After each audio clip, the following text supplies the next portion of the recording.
Hi everyone, welcome to part 2 of this painting. This video will be all about glazing and really getting the finishing touches laid down in this painting. At the very beginning here, I'm going to oil in the area that I'm working on, and in this case it'll be primarily the flowers to begin, and then you'll see me do the rest of the painting later on. So with a makeup sponge, I'll lay down a very thin layer of oleo gel, which is my preferred medium, or you can use another oil or medium of your choice. As paintings can look chalky and sunken in when they're dry, this oiling in will give the painting back their depth of value and their vibrancy of color that they would have had when you initially laid down that first layer of paint.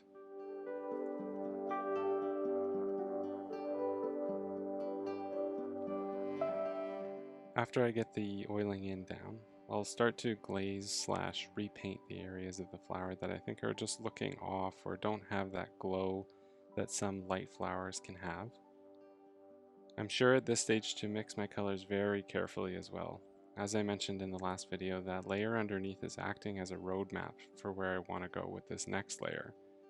It's not quite where I want it to be in terms of the subtlety, in terms of the whites, so I'm going to mix my colors very carefully as I move on here.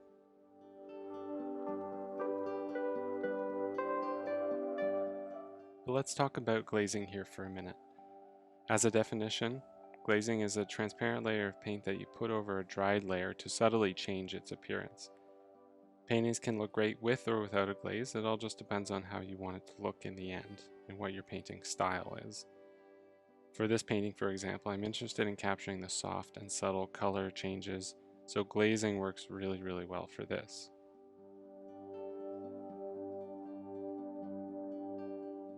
Now, not everything requires a glaze. For instance, I wouldn't glaze the foreground of a forest scene that is really rough and full of grass and twigs, but I might glaze the sky and clouds because their appearance lends themselves to this kind of technique. So the more subtle, the more soft something is in terms of value and color, the more likely I am to use a technique like this. And so I find the same for flowers. Their softness and subtlety can be difficult to mimic without doing some sort of glazing over top.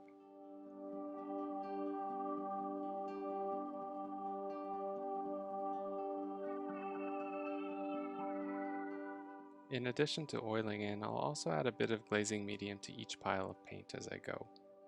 When you add any medium to your paint, remember that you have the choice of how opaque or transparent you want the paint to be. This is not a hard and fast rule, but I would suggest that where the underpainting needs to be changed more, you should make the paint more opaque, and where the layer underneath is close to where you want it to be, I would make the paint more transparent. Another thing to think about when you're mixing your colors is, now that their mixtures are slightly more transparent, how are they going to interact with the colors underneath? So for example, I mix a color that's slightly lighter and pinker compared to the slightly darker and greener layer that's underneath. How is that going to change its appearance?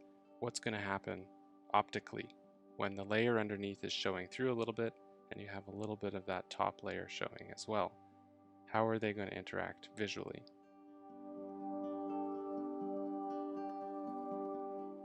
What's likely going to happen is that depending on how opaque you made that final glaze layer, you'll end up somewhere in between the color and the value.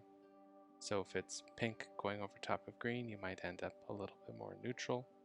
And if it's a little lighter and a little darker, you might end up somewhere right in the middle of those two values as well.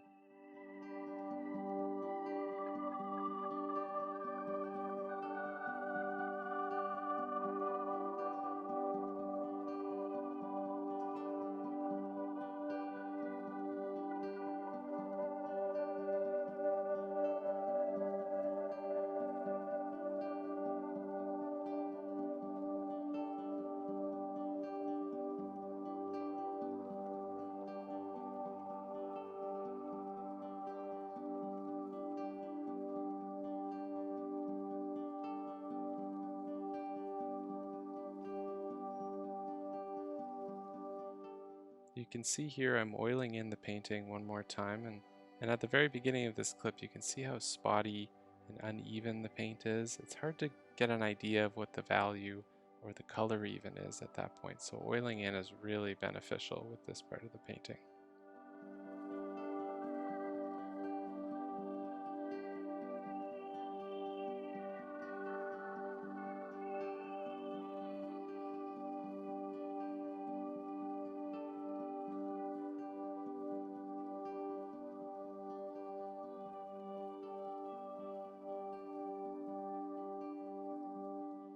Like I mentioned in the previous video, I'm making another pass on the background with a relatively thin layer of paint. I personally really like the effect of thin layers of paint on top of each other. It gives a relatively flat, uninteresting area a little bit of life and allows me to emphasize the main subject a little bit more, which would be the flowers. It also can provide a little bit of texture like I'm hoping it's doing in the wood of the table.